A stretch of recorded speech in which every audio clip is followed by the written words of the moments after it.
खाटू श्याम को कलयुग में पूजने का ये है सबसे बड़ा कारण।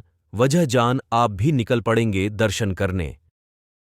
राजस्थान के सीकर में मौजूद खाटू श्याम का मंदिर भगवान श्री कृष्ण के मंदिरों में सबसे ज्यादा लोकप्रिय है।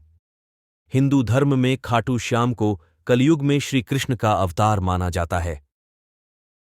आप इस लेख के जरिए खाटू श्याम की कुछ दिलचस्प बातों के बारे में जानिए। राजस्थान के सीकर में खाटू श्याम का मंदिर भारत में कृष्ण भगवान के मंदिरों में सबसे ज्यादा प्रसिद्ध है। खाटू श्याम जी को कलयुग का सबसे फेमस भगवान माना जाता है।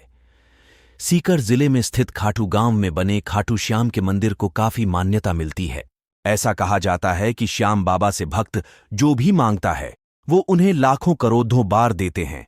यही वजह है कि खाटू श्याम को लखदातार के नाम से जाना जाता है। हिंदू धर्म के अनुसार खाटू श्याम को कलयुग में कृष्ण का अवतार माना जाता है।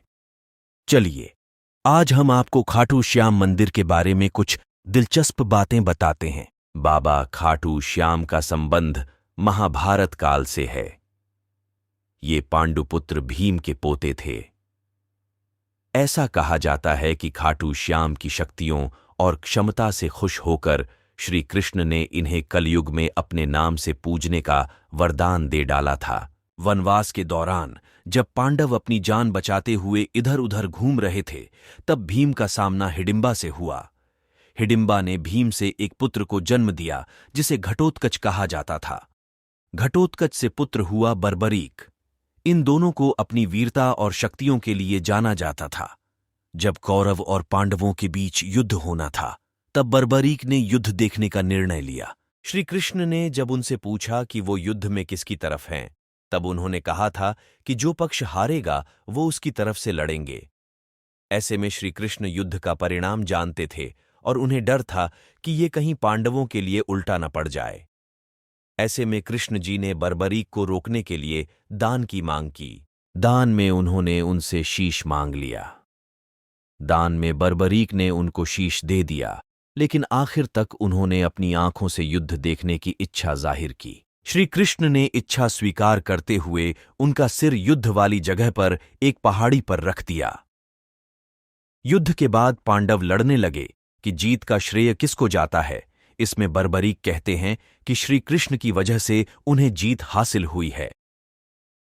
श्री कृष्ण इस बलिदान से काफी खुश हुए और उन्हें कलयुग में श्याम के नाम से पूजे जाने का वरदान दे दिया। ऐसा कहा जाता है कि कलयुग की शुरुआत में राजस्थान के खाटू गांव में उनका सिर मिला था।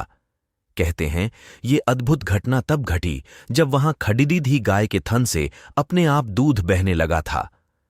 इस चमत्कारिक घटना को जब खोदा गया तो यहां खाटू श्याम जी का सिर मिला।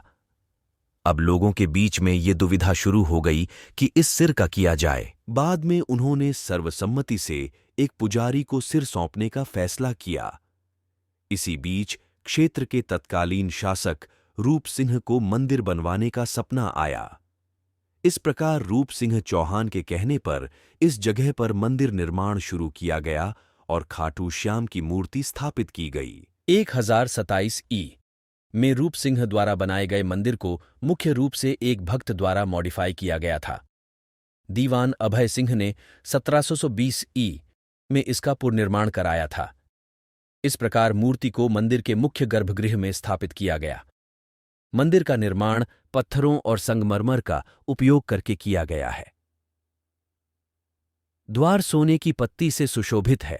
मंदिर के बाहर जगमोहन के नाम से जाना जाने वाला प्रार्थना कक्ष भी है।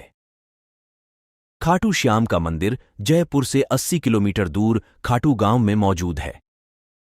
खाटू श्याम जी पहुंचने के लिए सबसे पास का रेलवे स्टेशन रिंगस है, जहां से बाबा के मंदिर की दूरी 18.5 किलोमीटर है। रेलवे स्टेशन से निकलने के बाद आपको मंदिर के लिए टैक्सी और जीप ले सकते हैं। अगर आप फ्लाइट से जा रहे हैं तो सबसे नजदीकी एयरपोर्ट जयपुर इंटरनेशनल एयरपोर्ट है। यहां से मंदिर की दूरी 95 किलोमीटर है। अगर आप दिल्ली से बाय रोड खाटू श्याम मंदिर जा रहे हैं तो आपको पहुंचने में करीबन 4 से 5 घंटे का समय लगेगा। आइए और बाबा के दर्शन करके जाइए। बोलो खाटू श्याम जी की जय।